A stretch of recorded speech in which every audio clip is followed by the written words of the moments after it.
नमस्ते सभी दर्शकों को, हार्दिक अभिनंदन और हार्दिक प्रणाम सभी को। आज के इस कार्यक्रम को हम प्रारंभ करते हैं मंत्र पाठ के साथ। सभी अपने हाथों को जोड़ लेंगे नमस्ते की मुद्रा में, आंखों को कोमलता से बंद कर लेंगे। गहरे लंबे श्वास।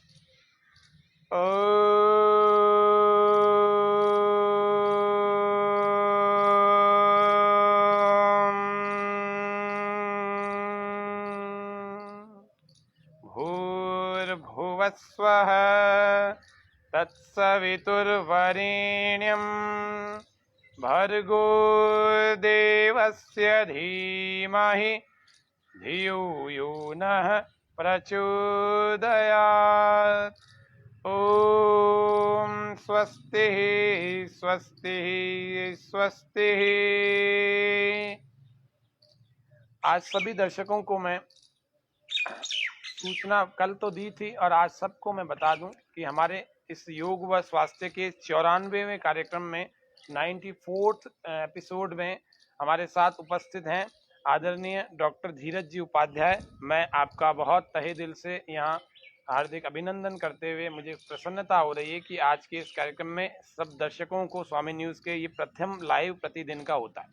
तो दर्शकों को आयुर्वेद से संबंधित सामान्य जानकारी जो नहीं है, जिसके कारण से वो रोज बीमार हो जाते हैं, वो सामान्य जानकारी हम सभी दर्शकों को हो जाए तो आदरणीय वैद्य जी जो एमडी हैं, आयुर्वेद के चिकित्सा अधिकारी हैं, अजमेर के ही नागबाई हॉस्पिटल में आप जो है सेवारत हैं राजकीय आयुर्वेदिक चिकित्सालय में।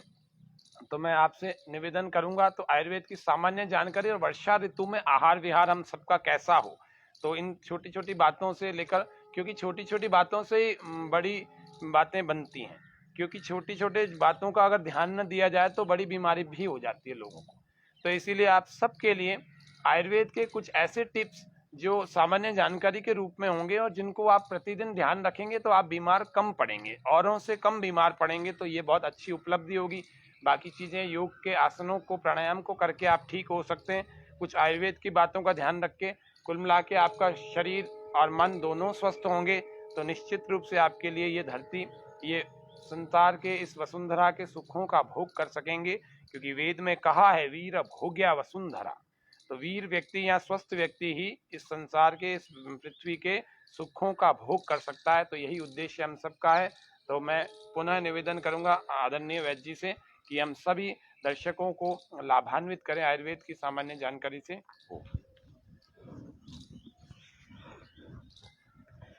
धन्यवाद हेमंत जी। सभी दर्शकों को नमस्कार, अभिवादन। जैसा कि आयुर्वेद के बारे में यदि बात करते हैं और शुरुआत करते हैं तो इसकी जो मूलभूत बातें हैं, प्राथमिक बातें हैं और स्वास्थ्य के लिए जो सबसे महत्वपूर्ण चीज़ें हैं उनसे रूबरू होना, उनको अवगत करा लेना बहुत ज़्यादा जरूरी हो जाता है। जैसा कि आयुर्वेद शब्द है, दो शब्दों से मिलकर के बना हुआ है, आयु और वेद। तो आयु का अर्थ है जीवन और वेद जो शब्द है ये विद ज्ञाने धातु से इसकी निष्पत्ति हुई है, जिसका अर्थ है जानना। तो आयु के बारे में जानने का जो शास्त्र है या आयु के बारे में जो जानकारी का जो हमें जानकारी देता है जीवन के संबंध में, इसका जो शास्त्र है इसका नाम आयुर्वेद है। तो जीवन को जानने के शास्त्र में सबसे पहली जो बात आती है वो आयु के संबंध में कि हमारी आयु कितनी हो। आयु के बारे में मनुष्य की जो सामान्यतः आयु मानी गई है वो 100 वर्ष मानी गई है, यानी शतायु होने की कामना की गई है प्रत्येक मनुष्य के लिए कि वो 100 वर्ष पूर्ण करके अपने जीवन को सुखमय रूप से व्यतीत करे। शतायु जीवन ये आखिर हो कैसा, ये सबसे बड़ी महत्वपूर्ण बात है। तो शतायु जीवन है लेकिन वो सुखायु में होना चाहिए, यानी कि वो जीवन सुखपूर्ण तरीके से व्यतीत होना चाहिए। वो जीवन ज्यादा सार्थक है, कष्टकारी नहीं है और उसी जीवन की कामना की गई है। शतायु होने के साथ में सुखायु होने की कामना की गई है। लेकिन सुखायु होने का मतलब क्या है, ये सबसे ज्यादा महत्वपूर्ण है।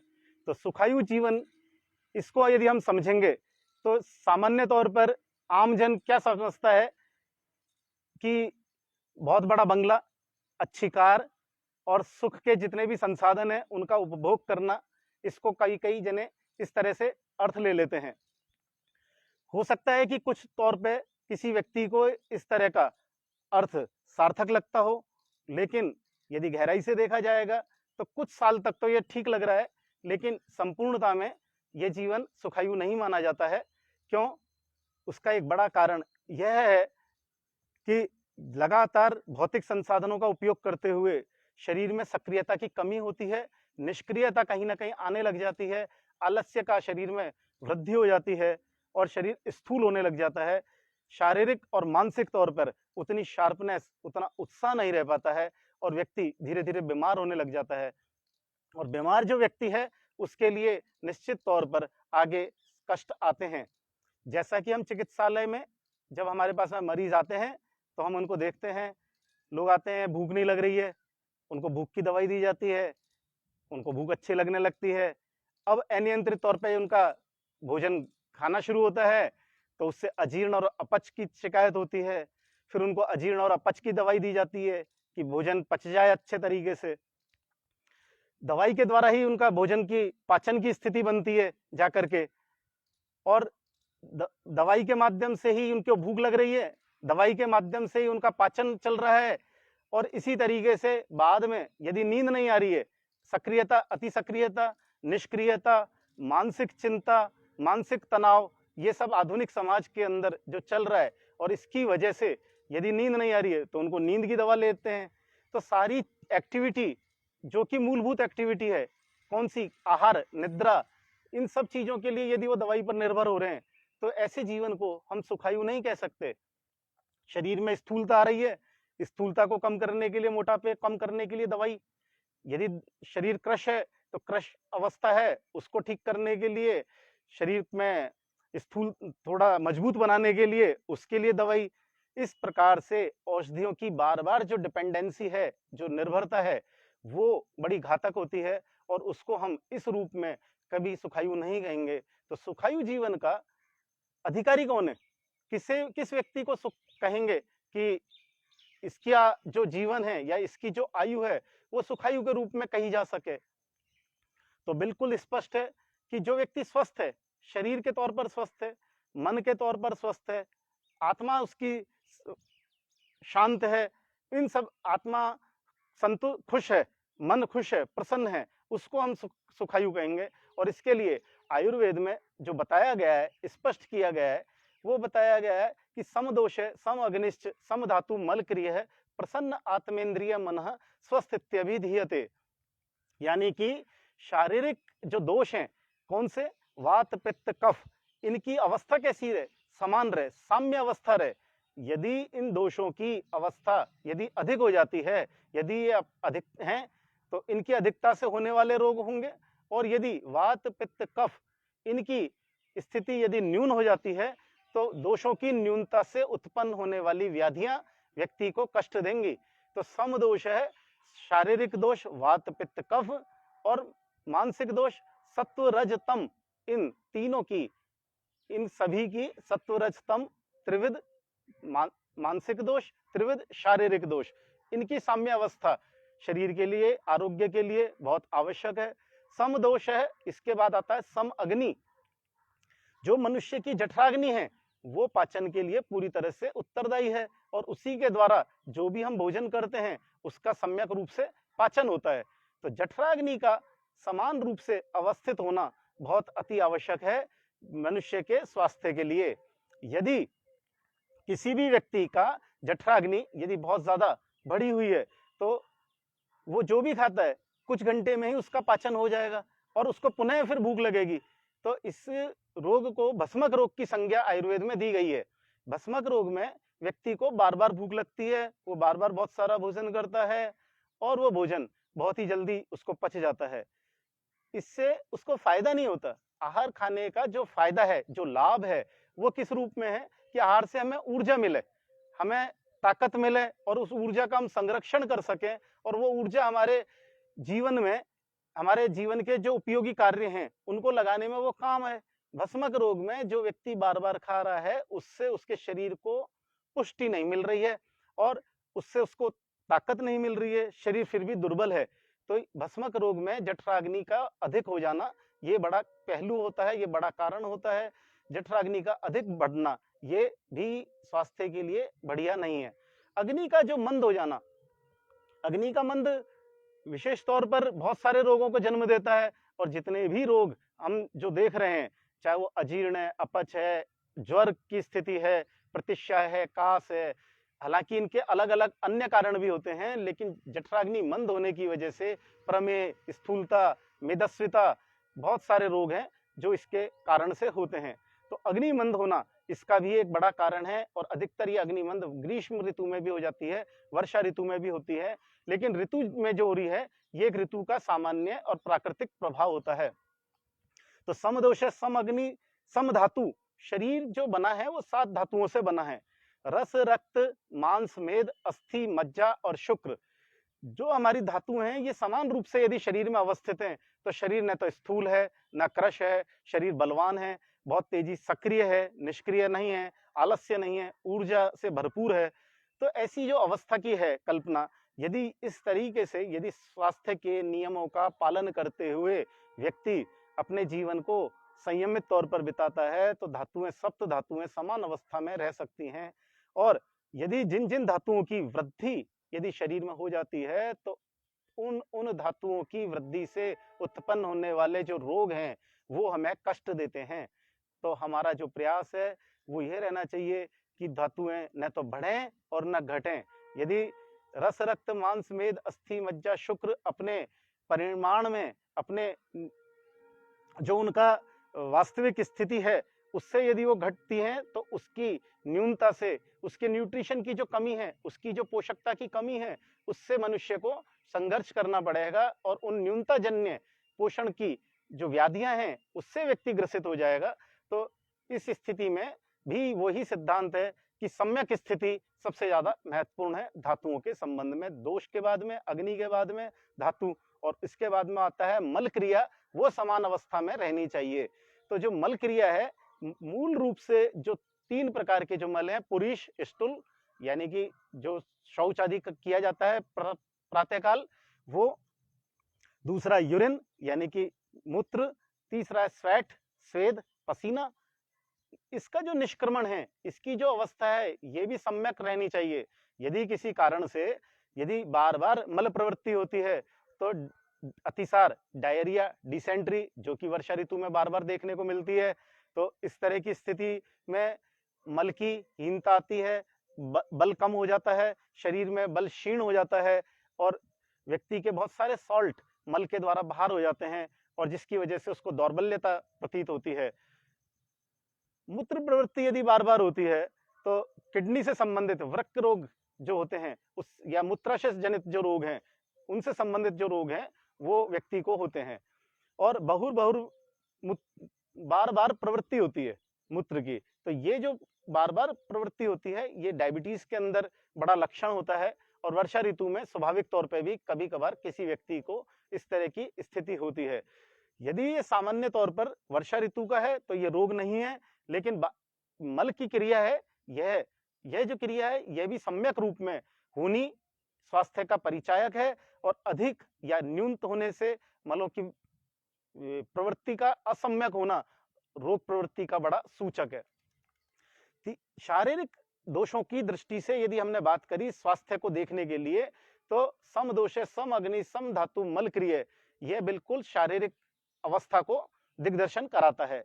लेकिन बात आती है मानसिक स्वास्थ्य की, तो उसके लिए बहुत स्पष्ट कहा है कि प्रसन्न आत्मेंद्रिय मनः स्वस्थित्यभिधीयते, यानी कि जिस व्यक्ति की आत्मा, इंद्रिय और मन यदि प्रसन्न है, तो वो व्यक्ति पूरी तरह से स्वस्थ कहलाएगा। संपूर्ण स्वास्थ्य के लिए परिकल्पना शारीरिक और मानसिक दोनों के संयुक्त होने पर की जाती है।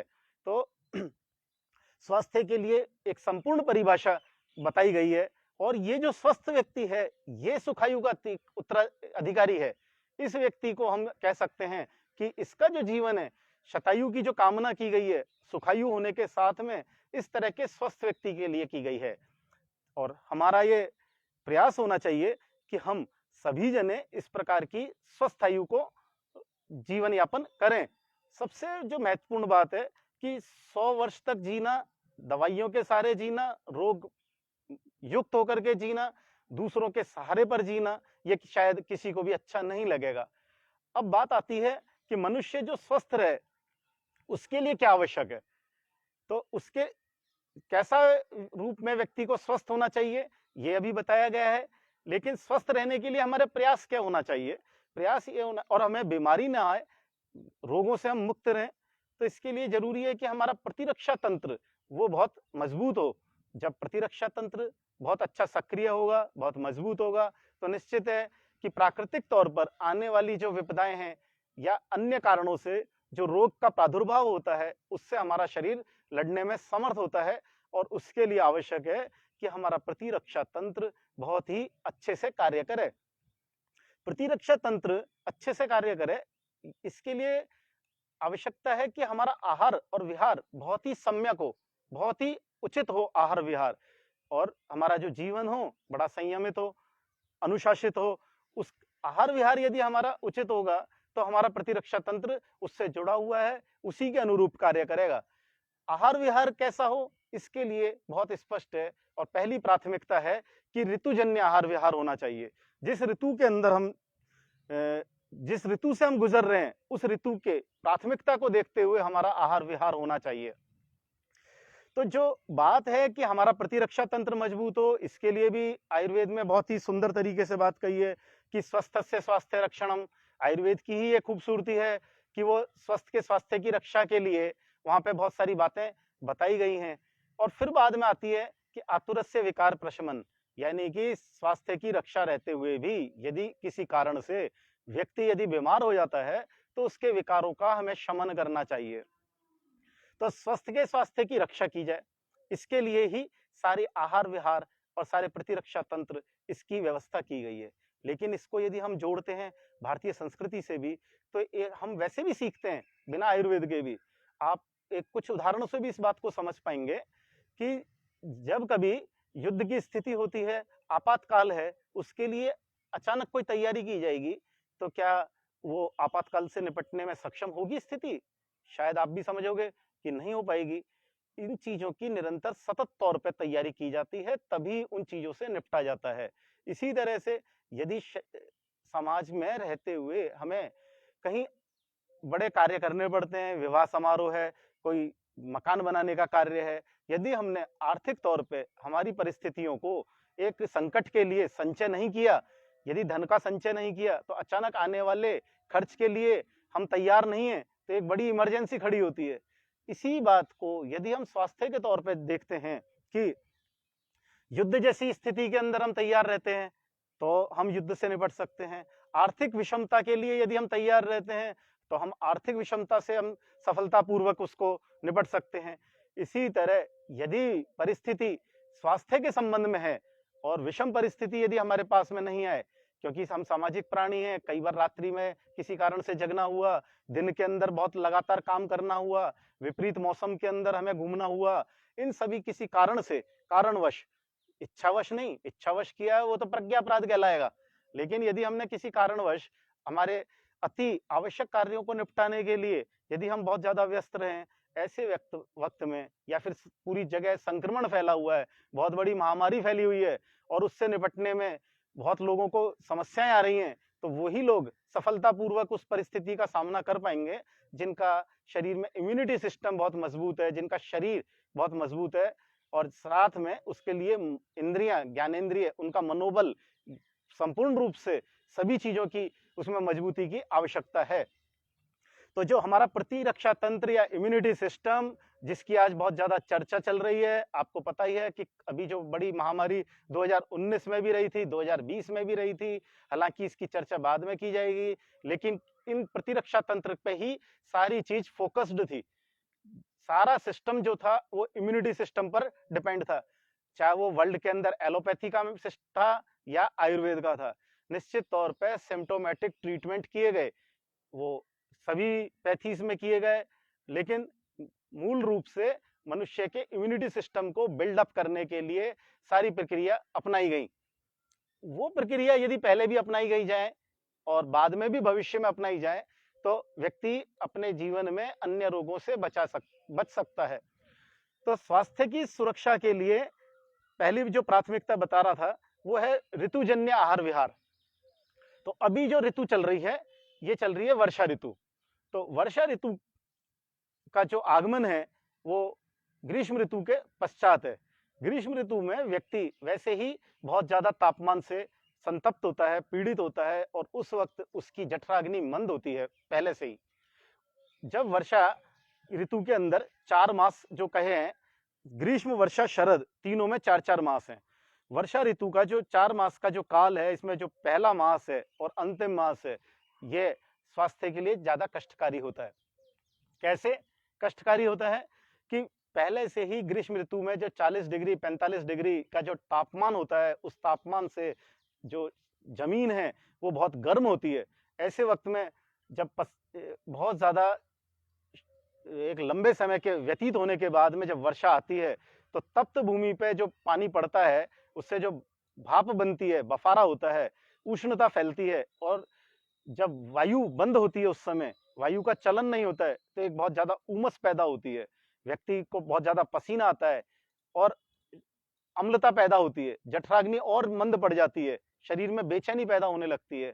तो इस वजह से अजीर्ण, अपच, क्योंकि जठराग्नि मंद है, और जब जठराग्नि मंद है तो उससे संबंधित व्याधियां होने की संभावना रहती है।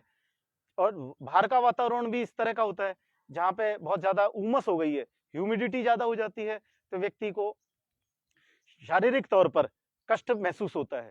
और ऐसे में मंद जठराग्नि की वजह से शरीर में पसीना अधिक आने की वजह से डिहाइड्रेशन की समस्या आती है, अपच की समस्या आती है, मंदाग्नि जनित जो व्याधियां हैं उसके होने की पूरी संभावना रहती है। इसी तरह से जो मैंने कहा था कि वर्षा ऋतु का जो अंतिम मास है, उसमें भी व्याधियां ज्यादा कष्ट देती हैं, क्योंकि उस समय संपूर्ण वर्षा होने से जितने भी पोखर, तालाब, नदी के जो स्रोत हैं वो भर चुके होते हैं, और बहुत सारे कीट, जीवाणु, वायरस और जितने भी अन्य जो जीव हैं वो उनका प्रादुर्भाव होता है, और उनके उत्पत्ति से संक्रमण फैलता है, और शारीरिक व्याधियां वो अलग तरह की होती हैं। रक्तजन्य व्याधियां होती हैं, रक्त विकार जन्य व्याधियां होती हैं, जिसमें त्वचागत बीमारियां, अजीर्ण, त्वचागत बीमारियां इस तरह की होती हैं। ब्लड डिसऑर्डर पैदा होने लग जाते हैं, खुजली, ईचिंग होना, एक्जिमा होना, इस तरह की व्याधियां वर्षा ऋतु के अंतिम मास में देखी जाती हैं। साथ ही अनेक वायरल और वायरस के जो इफेक्ट होते हैं, उनकी वजह से इन्फ्लुएंजा यानी कि फ्लू, इस तरह की व्याधियां बहुत होती हैं। अनेक प्रकार के ज्वर यानी कि मलेरिया ज्वर, क्योंकि मच्छरों की तादाद बहुत ज्यादा हो जाती है, अनेक प्रकार के मच्छर भी पैदा होते हैं। जिस तरह से पिछले कुछ सालों के अंदर देखा गया था कि स्वाइन फ्लू भी हुआ था, डेंगू भी हुआ था। तो इन कारणों से जो वर्षा ऋतु के अंतिम जो स्थिति होती है, वो व्याधि के रूप में यदि सामने आते हैं कुछ, तो मलेरिया है, विषम ज्वर है, ज्वर की अनेक स्थितियां हैं जिसमें स्वाइन फ्लू, डेंगू, त्वचागत बीमारियां, इस तरह की बीमारियां सामने आती हैं।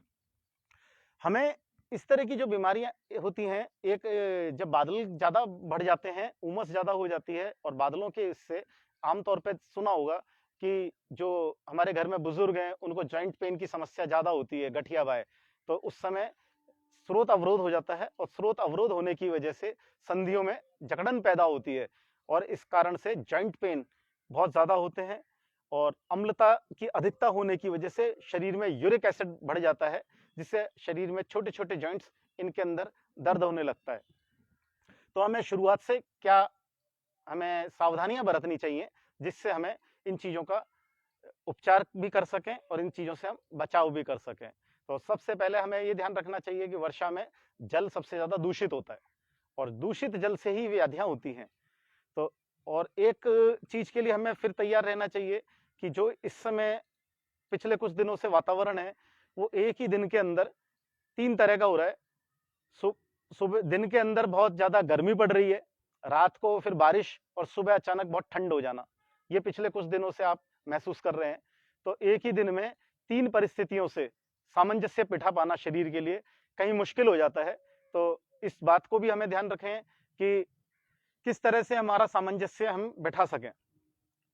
तो जल की शुद्धि बहुत महत्वपूर्ण है, और जल की शुद्धि के लिए अभी जो क्लोरीन पानी में डल करके आता है, जो हमारे जल का जो वितरण होता है उसमें, तो निश्चित तौर पर उसकी क्लोरीन जो डाला जाता है वो इसीलिए डाला जाता है कि जल में जो संक्रमण है, जल के अंदर जो छोटे मोटे जीवों की उत्पत्ति है, उन सब चीजों को नष्ट करने के लिए और जल को शुद्ध करने के लिए। तो कई बार यदि क्लोरीन ज्यादा हो जाता है तो शरीर में दिक्कत पैदा करता है, और इसका समाधान करने के लिए स्थिति ये है कि हमें जल को उबाल करके काम में लेना चाहिए। जल का जो संरक्षण करते हैं, जल को संरक्षण करने के लिए हमें ध्यान रखना चाहिए कि हमें उसको छान करके भरें, कपड़े से 2 तह उसकी बना करके या 3 तह बना करके हम उसे छान करके इकट्ठा करें। दूसरा, यदि पानी के अंदर किसी तरह की क्लोरीन की अधिकता महसूस होती है, उसके स्वाद से हमें मालूम पड़ जाता है। जब हम पानी को भरते हैं तो उसके कलर जो उसमें हल्का सा जैसे इस तरह का जल का जो निर्मलता है वो नहीं दिखती, और थोड़ा सा उसमें अलग स्लेटी कलर सा दिखता है, जो उसके क्लोरीन का अधिक होने का सूचक दिखता है। और पीने से भी हमें ना मालूम पड़ जाता है, थोड़ा अलग स्वाद, कड़वापन महसूस होता है। यदि ऐसी स्थिति है तो जल को इकट्ठा करने के बाद में उसको थोड़ा इंतजार करने के बाद ही पीना चाहिए। और इसके अलावा हमें जल को उबाल करके, वो सबसे अच्छी विधि है कि हम पानी को उबाल करके और फिर पिएं, जिससे कि जल के अंदर अन्य जो जीव हैं या जो बैक्टीरिया हैं, जो वो बैक्टीरिया खत्म हो जाए और क्लोरीन का अधिकता वाला जो नुकसान करने वाला जो तत्व है वो भी खत्म हो जाए, और क्लोरीन से जो जल की शुद्धि है वो सामान्य स्थिति में रहे। तीसरा, जो जल को शुद्धि करने का जो पारंपरिक तरीका है वो है फिटकरी। फिटकरी के माध्यम से भी जल को शुद्ध किया जाता है। और इसको जल को शुद्ध करने के लिए जो फिटकरी को जो घोला जाता है पानी के अंदर, तो एक जो मोटा अनुमान है उसमें 10 लीटर जल के अंदर 20 या 30 ग्राम फिटकरी को पानी में घोला जाए। और घोलने के बाद में 5 या 10 मिनट बाद हमको पता पड़ता है कि जितना भी उसमें फॉरेन बॉडीज हैं, जितने भी ऐसी तत्व हैं जो कि जल के अंदर घुले हुए हैं, वो इकट्ठा होकर के तलछट में नीचे बैठ जाते हैं। फिर उसको छान करके हम उस उपयोग में ले सकते हैं। तो जल की शुद्धि हमें अपना रखनी चाहिए, जिससे उससे होने वाली जो व्याधियां हैं, अतिसार है, विबंध है या उल्टी होना है, इनसे हम वमन होना है, इनसे हम बच सकें। दूसरा, हमें उस बात के लिए भी तैयार रहना चाहिए कि यदि किसी तरह की वर्षा ऋतु में जो व्याधियां हो गई हैं, उनके लिए हम होम रेमेडीज क्या इस्तेमाल करें, घरेलू उपाय के तौर पे हम क्या किन चीजों को उपयोग में लें। तो जैसा कि जल के कारण से या अम्ल और तिक्त और कटु पदार्थ खाने की वजह से, क्योंकि लोग इसमें मिथ्याहार भी बहुत करते हैं, यानी कि तली हुई चीजों का ज्यादा सेवन करते हैं, नमकीन ऐसी चीजें ज्यादा खाते हैं। तो इस प्रकार के खान पान की वजह से जो तकलीफें शरीर को होती हैं, उसके तौर पे कई बार उल्टी और दस्त की शिकायत हो जाती है। तो ऐसे में हम घर पे क्या उपाय कर सकते हैं? तो घर पे जो उपाय करेंगे उसके लिए कि अम्लता बढ़ जाती है तो धनिया हमारे पास में है, हम धनिये के द्वारा अम्लता को कम कर सकते हैं। धनिया एंटी एसिड होता है और दूसरा शीतलता भी देता है। तो ज्यादा तीक्ष्ण पदार्थों को खाने से, ज्यादा कटु पदार्थों को खाने से जो शरीर में तीक्ष्णता और अम्लता इसकी जो अधिकता हो जाती है, इस अधिकता को न्यूट्रलाइज करने के लिए, इसको न्यून करने के लिए शायद प्रत्येक घर में धनिया होता है। सूखा धनिया भी काम में लिया जा सकता है, और जो ताजा धनिया जो कि सब्जी में उपयोग में लिया जाता है उसको भी काम में लिया जा सकता है। काम में लेने का जो तरीका है, सूखा धनिया को इसका पाउडर बना करके और उसमें मिश्री मिला करके काम में लिया जा सकता है। और धनिया और जो मिश्री है इसका उपयोग जहाँ उष्णता को कम करता है, अम्लता को कम करता है, और साथ में ही अतिसार को रोकने में भी बहुत उपयोगी है। क्योंकि धनिया ग्राही है, ग्राही का मतलब है संग्रहित करता है, जितने भी सीक्रेशंस हैं उनको जाने से रोकता है। तो इसकी यदि मात्रा ली जाती है तो लगभग 3 से 5 ग्राम धनिया और मिश्री। धनिया और मिश्री के अलावा सौंफ भी हमारे पास में आसानी से उपलब्ध होती है। सौंफ और मिश्री को भी इस रूप में काम में लिया जा सकता है। यदि किसी व्यक्ति को शुगर है या मीठा उसको अच्छा नहीं लगता है तो केवल सौंफ को भी या केवल सिर्फ धनिये को या दोनों को मिला करके सौंफ और धनिये का इस्तेमाल हम अतिसार के अंदर कर सकते हैं। साथ में एसिडिटी में भी इन दोनों चीजों का उपयोग किया जा सकता है। और यदि हमारे पास में धनिया जो कि सब्जी में डाला जाता है ताजा पत्ती वाला, उसको हम पेस्ट के रूप में भी उपयोग में लेते हैं, और इसका उपयोग अनेक बीमारियों में किया जा सकता है। इसमें फूड पाइप की शुरुआत में ही जो अल्सरेटिव कंडीशन हो जाती है और GRED यानी कि गैस्ट्रिक रिफ्लैक्स ईसोफेगस डिजीज, जिसमें अम्लता ऊपर की तरफ आती है, आमाशय भोजन को ऊपर की तरफ फेंकता है।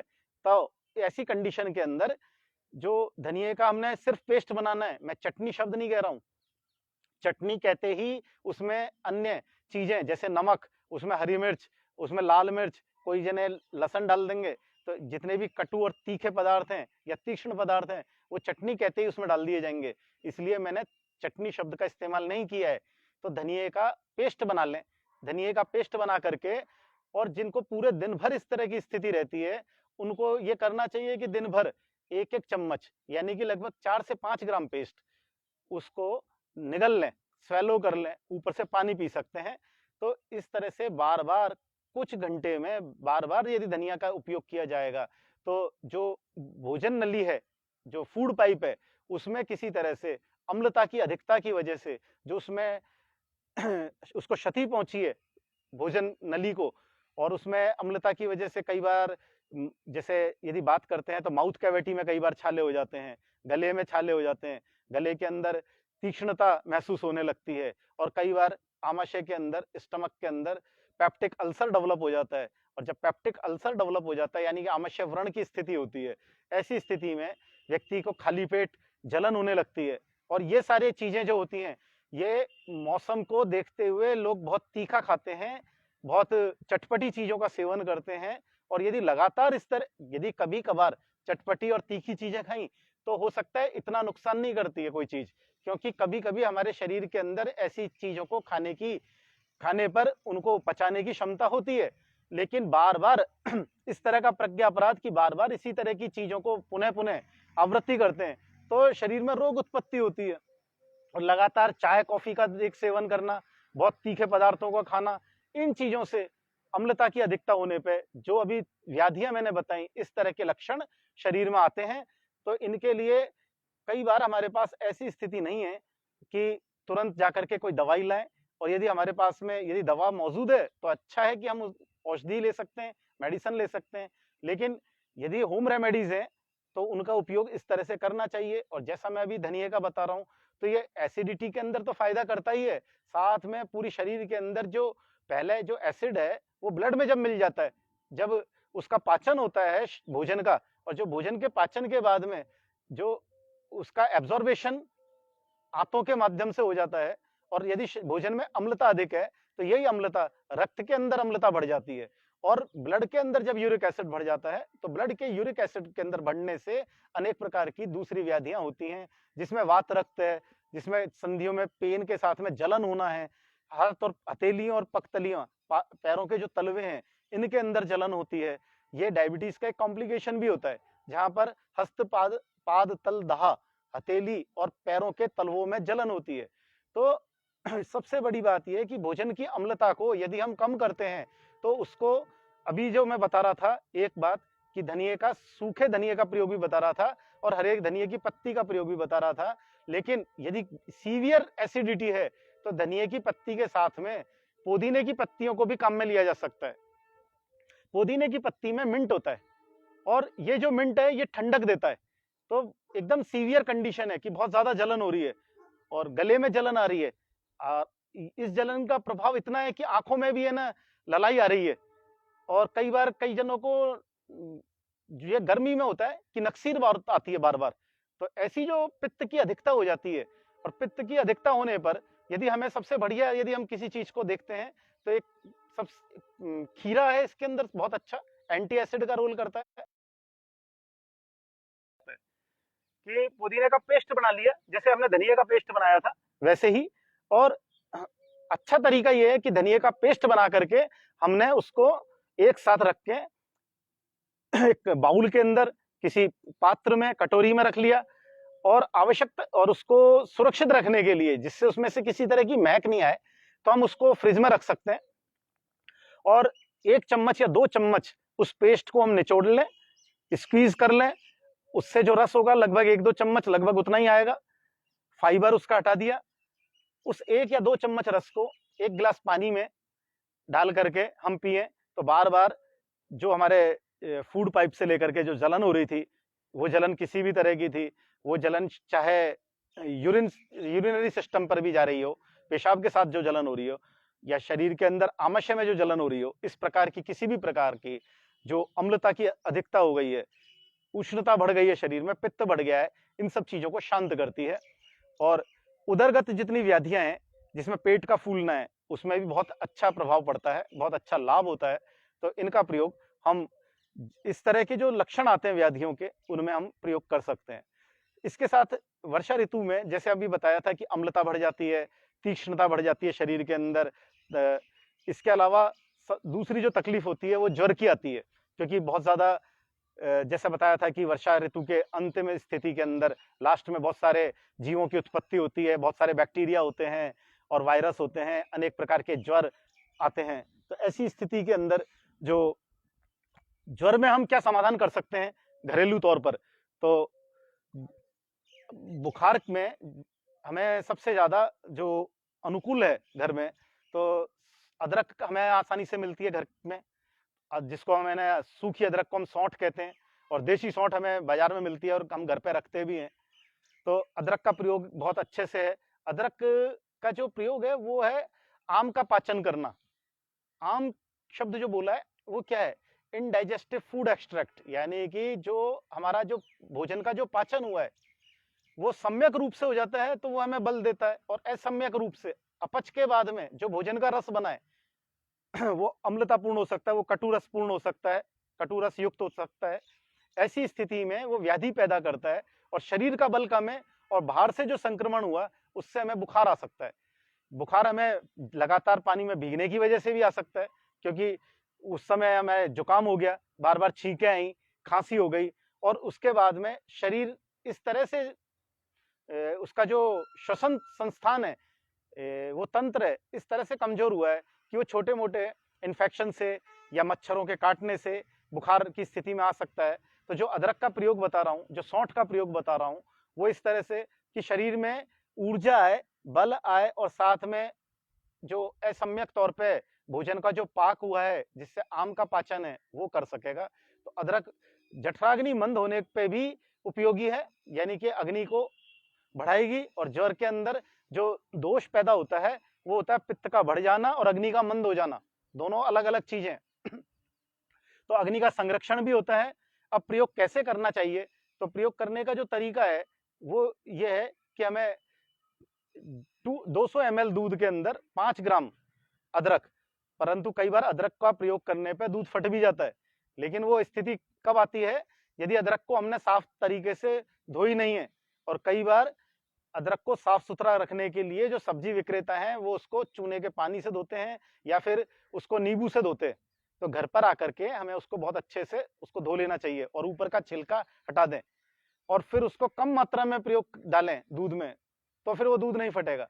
और फिर भी यदि ऐसी स्थिति है तो लास्ट के अंदर हमें देशी सौंठ का पाउडर बना लें और देशी सौंठ के पाउडर को दूध के साथ उपयोग में लें। लेकिन याद रखें कि जब बादलों की स्थिति है, ठंडक ज्यादा है, तब यू उपयोग में लेनी चाहिए। यदि वर्षा काल में भी जैसे दिन भर में अलग अलग स्थिति है, कभी दिन में बहुत तेज गर्मी है, उस समय नहीं उपयोग में नहीं लेना चाहिए जब बहुत ज्यादा ठंडक महसूस हो रही है उस समय लेना चाहिए। तो ये अपने चयन का आधार परिस्थिति जन्य, इसको याद रखना बहुत जरूरी है। यानी कि कितना भी बड़ा सर्वश्रेष्ठ अच्छा नुस्खा है, लेकिन उसका गलत उपयोग हमें दिक्कत पैदा कर सकता है। दिक्कत ऐसी ही पैदा करेगा, थोड़ी तकलीफ हो सकती है, तो उस बात का हमें ध्यान रखना चाहिए। तो सौंठ का प्रयोग हमें खाने के बाद में बनने वाले अजीर्ण के रूप में भी कर सकते हैं। यदि हमने खाना खा लिया और कफ यदि हमें पैदा हो रहा है, भोजन में कफजन्य चीजें हैं, हालांकि दही वगैरह इस समय नहीं खाना चाहिए, अभी मैं इसके बारे में बताऊंगा। लेकिन यदि किसी कारण से गलती से किसी ने दही खाया है, भोजन में चिकनाई ज्यादा है और उसकी वजह से कफ की प्रतीति हो रही है, तो भोजन के बाद में थोड़ा सौंठ का पाउडर आधा चम्मच भोजन करने के आधा या पौन घंटे बाद थोड़े से गुनगुने पानी से ले लिया जाए, तो भोजन के बाद में अजीर्ण की स्थिति या भोजन बहुत देर तक स्टमक में होल्ड रहता है, यानी कि उदर के ऊपरी हिस्से में 4-4 घंटे तक, 3-3 घंटे तक खाना भारीपन के तौर पे बना रहता है।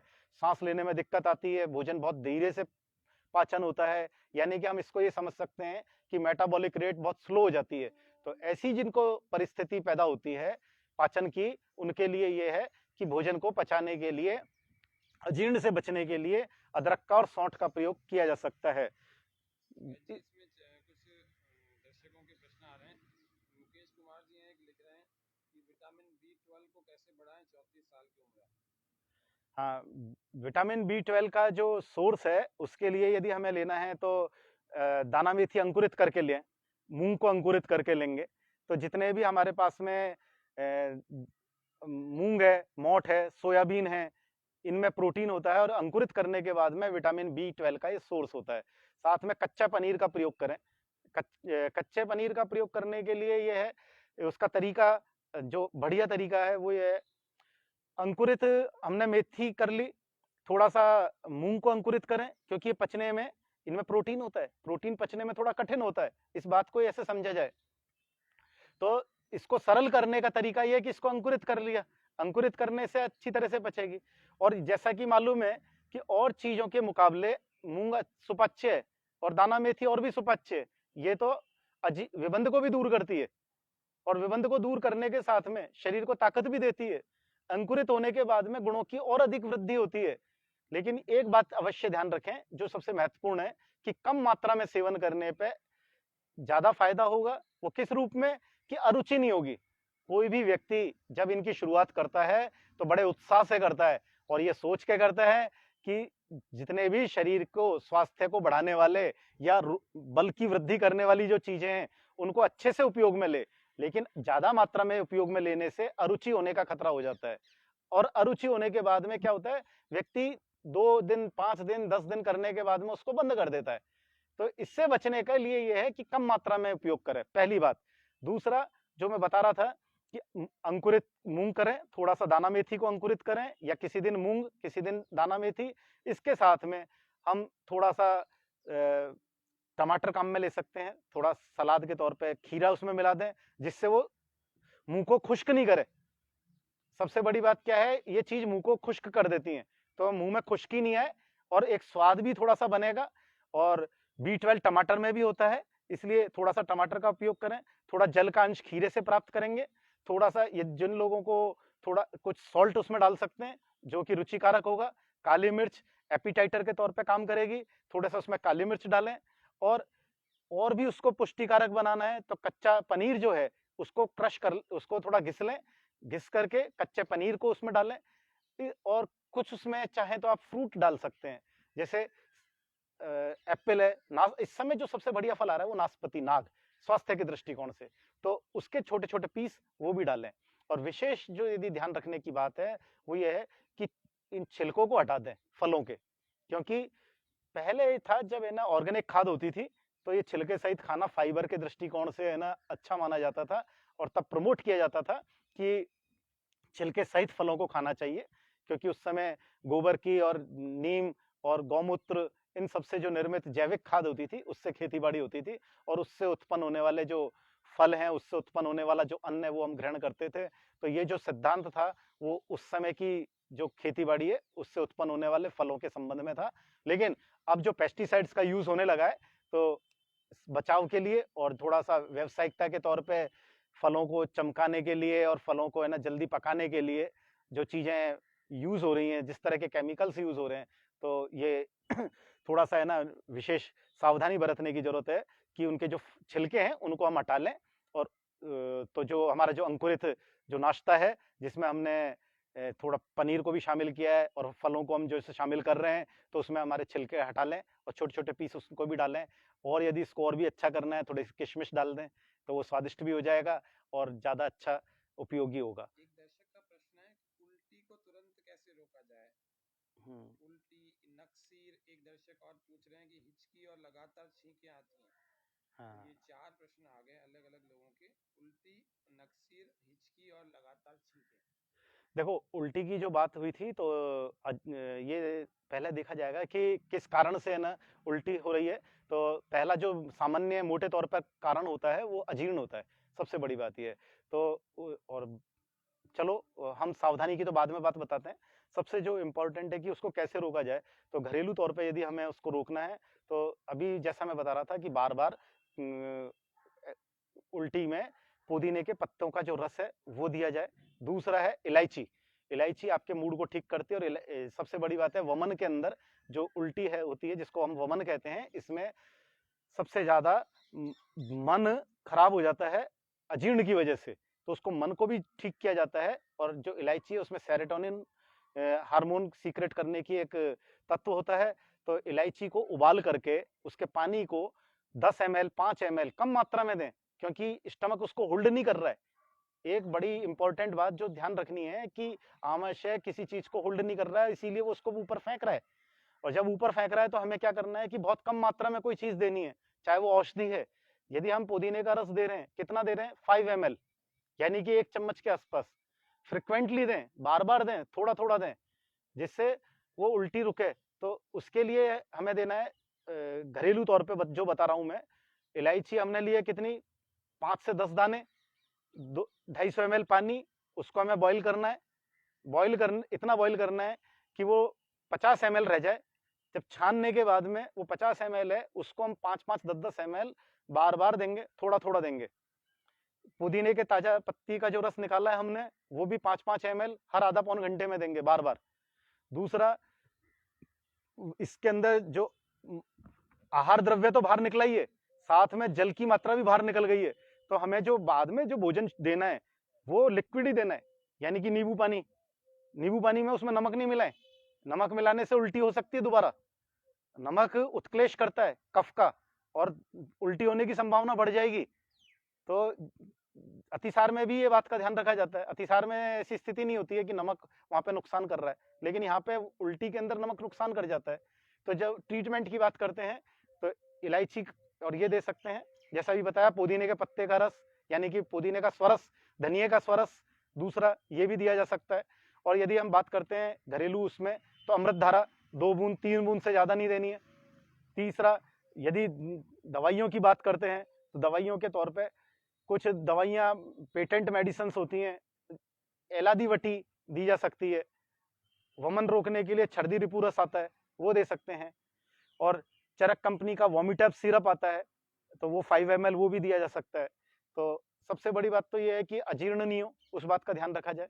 वमन के बाद दूसरी चीज पूछ रहे थे आप कि हिचकी आना।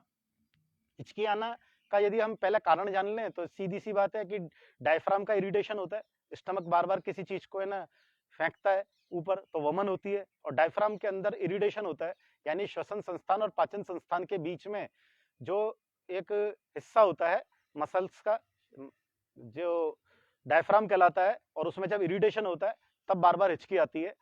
तो ऐसी हिचकी का कई बार कारण होता है कि इरिटेशन करने वाली जब चीजें जब हमारे सेवन में आ जाती है, कई बार किसी को धूम्रपान की वजह से आता है, किसी को तंबाकू खाने के कारण से आ जाता है, किसी को जर्क लगने से होता है, कई बार खाने की जो बहुत ज्यादा कटु तीखा और बहुत चिकनाई युक्त भोजन, बहुत अजीर्ण की स्थिति होना और असम्यक स्थिति में लेटना, यानी कि पोस्चर बहुत ज्यादा गड़बड़ा जाना, बहुत ज्यादा कॉफी पीना, तो इस तरह की जो परिस्थिति आती हैं तब ऐसी स्थिति बनती है कि बहुत हिचकी आ रही हैं। तो हिचकी आने पर भी जो वमन का ट्रीटमेंट होता है, जो उल्टी का ट्रीटमेंट होता है, वो ही ट्रीटमेंट काम आता है, वही सावधानियां काम आती हैं हिचकी रोकने के लिए। तो हिचकी रोकते वक्त किसी भी रूप में हमें ध्यान रखना चाहिए कि गर्म चीजें नहीं देनी है। सबसे पहली बात तो ये, चाय कॉफी जो तीखी चीजें हैं वो देने से बचें। दूसरा, खाना देने से बचें। ये बात वमन के जो उल्टी के जो पेशेंट हैं या जिसको उल्टी हो रही है और जिसको हिचकी हो रही है, इन दोनों बातों पे ध्यान दें कि थोड़ी देर बाद जैसे रोग ठीक हो रहा है तो ऐसे में जल्दी खाना के लिए प्रोत्साहित ना हो करें कि कुछ खाने के लिए दे दें। यहाँ पे खाना जहर हो जाएगा, जहर होने से मतलब है रोग को बढ़ाने वाला हो जाएगा। तो ये बात ध्यान में रखनी है कि हिचकी के मरीज को भी आपको धनिये का स्वरस देना है। हिचकी के मरीज को भी आपको बार बार इलायची का उबला हुआ पानी, मुलेठी, इसमें बहुत अच्छा काम करती है, क्योंकि मुलेठी के अंदर जो तत्व है इसमें ग्लिसराइज्ड होता है जो कि पित्त को शांत करता है उल्टी में, और इसमें पित्त को शांत करने वाले जो द्रव्य हैं उनका उपयोग करना चाहिए। तो मुलेठी को भी उबाल करके दें, और हिचकी के अंदर तो मुलेठी को चूसने के लिए दिया जाए, जो उसका रस धीरे धीरे जब भोजन नली से आमाशय में जाएगा, डायफ्राम पे इसका सकारात्मक असर होगा, उसका इरिटेशन शांत होगा, उस पर अच्छा असर आएगा। इलायची, सौंफ और मिश्री इसको चूसने के लिए दें, क्योंकि बहुत हल्की मात्रा के अंदर जो स्वरस है इसका, वो भोजन नली के द्वारा जा करके इसके इरिटेशन को, इसकी अति सक्रियता को शांत करेगा, क्योंकि यहाँ पे डायफ्राम अति सक्रिय हो गया है, उसको शांत करना जरूरी है। तो ऐसी स्थिति में मुलेठी को चूसना भी जरूरी है, उपयोगी रहेगा। और साथ में मुलेठी को उबाल करके उसको चाय की तरह पीना। चाय की तरह पीने का मतलब है धीरे धीरे पीना, चाय की तरह गर्म पीने के लिए नहीं कह रहा हूँ। गर्म पीने से फिर वही दिक्कत आ जाएगी। चाय उबाल, मुलेठी को उबाल ले, ठंडा करें। उबालने का तरीका, 5 ग्राम इसका यवकुट चूर्ण या 5 ग्राम पाउडर, इसको 1.5 कप पानी में उबालें। जब 1 कप रह जाए तो ठंडा हो जाए, ठंडा होने पे इसको धीरे धीरे पिएं। और यदि हिचकी के अंदर एक बात है कि ये लगातार एक लंबे समय तक चलती है, तो पूरे दिन इस तरह का पानी पिएं। इलायची और मुलेठी का उबाल करके पानी पूरे दिन भर पिएं, तो इसमें बहुत फायदा होगा। उल्टी और हिचकी, इसके बाद क्या पूछ रहे हैं? छींकें और नक्सीर, ये दोनों एक दूसरे से रिलेटेड भी होते हैं कई बार, क्योंकि लगातार जब छींकें आती हैं तो जो रेस्पिरेटरी सिस्टम है या जो नासागत जगह है, यहाँ पे बहुत छोटी छोटी कैपिलरी होती हैं, ब्रेक हो जाती हैं झटके से बार बार। कई एक कारण ये भी होता है, और ब्रेक होने से वो स्थिति होती है कि नाक से ब्लड आता है, नक्सीर आती है। दूसरा बड़ा कारण होता है खान पीन होता है, कि बहुत ज्यादा तीखे और उष्ण पदार्थों का सेवन, वो लगातार खाने से भी ऐसी स्थिति आती है। तीसरा आता है लगातार यदि पंखे और अपन मौसम की वजह से पंखे और एसी, कूलर इसमें जब बैठते हैं, तो बहुत ज्यादा जो ठंडी हवा है वो नाक में जो म्यूकस है, श्लेष्मा है, उसको ड्राई कर देता है। नाक में एक चिकनाई हमेशा बनी रहती है, और श्लेष्मा इसलिए बना रहता है कि हमें सांस आसानी से आ सके। और जब ये म्यूकस ठंडी हवा से, जो ट्रैवलिंग के दौरान भी होता है कि यदि लगातार बाइक चला रहे हैं तो हवा की वजह से कफ शुष्क हो जाता है, पंखे की वजह से कफ शुष्क हो जाता है, एसी में बैठने से कफ खुश्क हो जाता है, नाक में खुश्की आ जाती है। ऐसी कंडीशन में भी कई बार छींक आने पे नक्सीर आ जाती है। तो इन दोनों के अंदर एक सामान्य, एक कॉमन चीज है, वो क्या है कि नाक में चिकनाई बनी रहनी चाहिए, मॉइस्चर बना रहना चाहिए। इसलिए जो प्रावधान है वो किया गया है नस्य का। नस्य का अर्थ है कि नाक में चिकनाई को लगाना। कभी कभार रोग की वजह से लगाते हैं, उसको कहते हैं मर्श, और प्रतिदिन लगाते हैं स्वास्थ्य संरक्षण के लिए, उसको कहते हैं प्रतिमर्श नस्य। तो इसमें जो हम उपयोग में लेते हैं वो सामान्य तौर पर तेल का प्रयोग किया जाता है, और कई औषधि युक्त तेल भी आते हैं, मेडिकेटेड ऑयल भी आते हैं। तो हमें क्या करना चाहिए? 50% हम रिकवर हो सकते हैं इसमें चिकनाई को अप्लाई करके, नस्य का प्रयोग करके। इसमें जो सामान्य जो तरीका है वो ये है, हम तिल का तेल भी काम में ले सकते हैं, हम सरसों का तेल भी काम में ले सकते हैं, हम बादाम का तेल भी काम में ले सकते हैं। इसको ड्रॉप के तौर पे भी डाला जा सकता है, लेकिन ड्रॉप के तौर पे जब ये हम डालते हैं तो दिक्कत ये होती है कि वो अचानक आपके नाक के जो अंतिम जगह है वहां पर जाकर के वो टच होता है, और कभी कभी इरिटेशन हो जाता है। तो इसलिए आप उंगली से अप्लाई कर सकते हैं, नाखून आपके कटे हुए हों, और फिंगर इंडेक्स ये डिप करें ऑयल के अंदर। डिप करने के बाद उसको अच्छी तरीके से दोनों साइड में लगाएं, दोनों नेस्ट्रल्स में लगा के उसको इनहेल करें, अच्छी तरह से खींचें, जैसे अनुलोम विलोम करते हैं उसी तरीके से, जिससे ऑयल जो आपने नासा रंध्र में लगाया है, इसकी जो म्यूकस मेम्ब्रेन है, जो नासा की अंदरूनी जो दीवार है, इस पे जो अप्लाई किया है वो अंदर तक खींचा जा सके। इस तरीके से नाक को ड्राई होने से बचाया जाएगा। अब तिल का तेल है वो सामान्य तौर पर इसमें चिकनाई बनाए रखेगा। सरसों का जो तेल है वो थोड़ा कटु होता है, तीक्ष्ण होता है, तो वो अंदर तक चले जाता है उसकी कटु और तीक्ष्णता की वजह से, लेकिन और स्रोतों को खोल देता है अंदर तक। आपका जो श्रोता अवरोध है वो खुल जाएगा, लेकिन कई बार इसकी वजह से छींक आ जाती है। तो जिन व्यक्तियों को जो तीखा लगता है और जिनको इससे थोड़ा अच्छा नहीं लगता है, परेशानी होती है, वो सरसों का तेल उपयोग में नहीं लें। और जो इसके अभ्यासी हैं, जिनको इस तरह का परेशानी नहीं आती है, वो सरसों का तेल उपयोग में ले सकते हैं।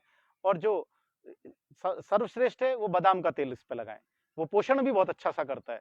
नाक बहुत स्मूथ रहेगी पूरे दिन भर। किसी तरह का जो बाहर के वातावरण में डस्ट है, डर्ट है, स्मोक पार्टिकल है, जो हमारे सांस के द्वारा जाते हैं, वो इस चिकनाई पे लग जाती है। इस चिकनाई को लगाने का उपयोग यही है, जिससे छींकों से एक बचाव हो जाता है। छींक आने का जो बड़ा कारण है वो है कि बाहरी वातावरण में किसी तरह का डस्ट पार्टिकल, स्मोक पार्टिकल सांस के साथ में जब आता है और वो अंदर तक पहुंच जाता है रेस्पिरेटरी सिस्टम में, तो वो इरिटेशन ला करके छींकें पैदा करता है। तो प्रिकॉशनरी हमको क्या करना है, नाक में ऑयल अप्लाई करना है। साथ में जब वातावरण ठंडा होता है तब भी हमें छींकें आती हैं। वातावरण में जब ठंडक है और जब छींक आ रही है तो हमें हमारे बचाव के लिए जो घर पे उपयोगी चीजें हैं वो तुलसी है, गिलोय है, मुलेठी है। मुलेठी हम ला करके घर पे रख सकते हैं, तो तुलसी गिलोय भी हम ला करके रख सकते हैं। घर पे जो मिलने वाली सुलभ चीज है वो अदरक और सौंठ का प्रयोग भी है, लेकिन शरीर की प्रकृति के हिसाब से सौंठ और अदरक का प्रयोग कम मात्रा में करें। यदि किसी को गर्मी ज्यादा लगती है और उसको छींक आ रही है तो तात्कालिक तौर पे तो दिया, लेकिन कम मात्रा में दें। और इसको हम पाउडर के रूप में भी दे सकते हैं, चाय और दूध के साथ में भी दिया जा सकता है। चाय का जो मैंने शब्द लिया वो उन लोगों के लिए जो कभी नहीं पीते, तो उनके लिए औषधि का काम करती है, मेन बात ये है। लेकिन दूध के साथ दिए जाने पर छींकों में भी बहुत उपयोगी है, क्योंकि पोषण भी देती है, साथ में शरीर में ऊर्जा रखती है।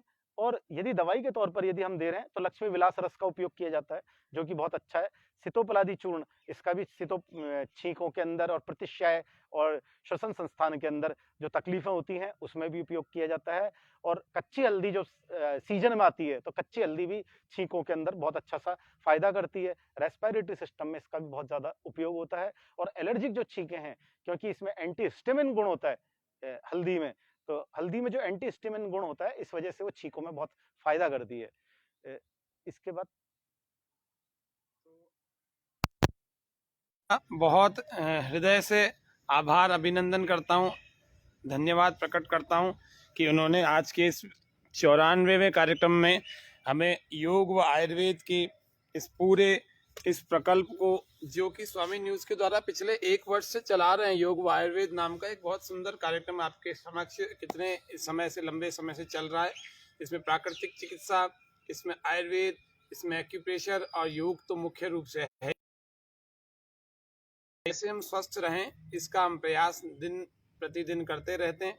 तो आप हमारे इस कार्यक्रम में, स्वामी न्यूज़ की इस पहल में, योग व स्वास्थ्य की पहल में आपका भी सभी दर्शकों को लाभ मिला, इसके लिए हम फिर से आपका बहुत बहुत धन्यवाद करते हैं। और आशा करते हैं कि आगे भी आपका इस अमूल्य समय जो है समाज के लिए, जो लाइव कार्यक्रम के रूप में हम देते हैं, इसमें आप कभी कभी पधारते रहेंगे और हमारे इस शो की, इस कार्यक्रम की गरिमा को बढ़ाते रहेंगे।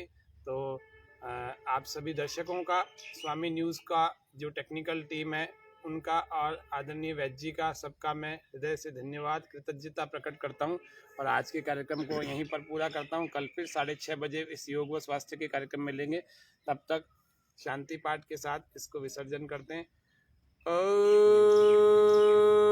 ओम शांति शांति शांति, सर्वेभ्यो नमः।